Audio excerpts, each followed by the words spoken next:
गुहार लगाने जाऊंगी योगी बाबा के पास, उनके पास बुलडोजर बाबा के पास न्याय मांगने कि उन्होंने कितने लड़कियों को न्याय दिलाया है।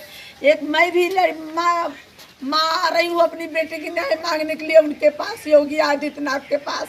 मेरी भी बेटी को न्याय दिलाए, मैं आ रही हूँ उनके पास, उनसे न्याय मांगने। उनके पास अब जाऊँगा, किसी के पास नहीं। मैं देख ली प्रशासन ये कुछ सब कोई कुछ नहीं कर रहा है।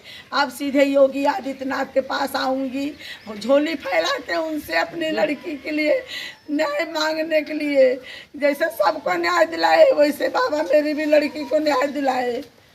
बस उनके पास आऊँगी बस न्याय मांगने के लिए।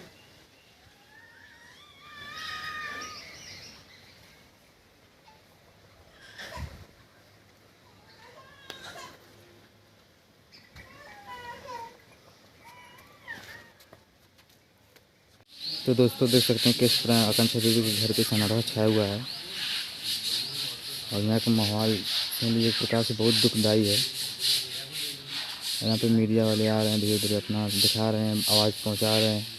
अब यहाँ के प्रशासन क्या करे क्या नहीं करे सबको पता है। आज 6, 7, 8 दिन हो गया,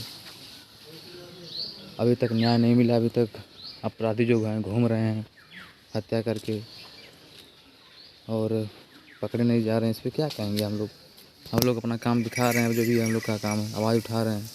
अब प्रशासन क्यों नहीं सुन रहा, हम लोग की भी इज्जत नहीं कर रहा है।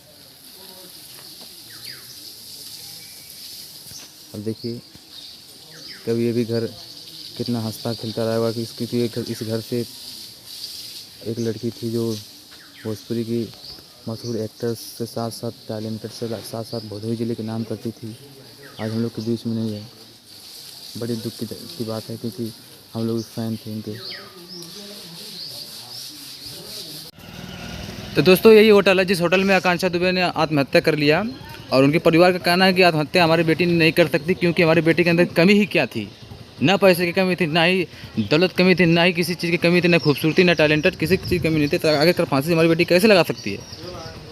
और उन्होंने आरोप लगा दिया है भोजपुरी के देसी स्टार के जो समर सिंह के ऊपर।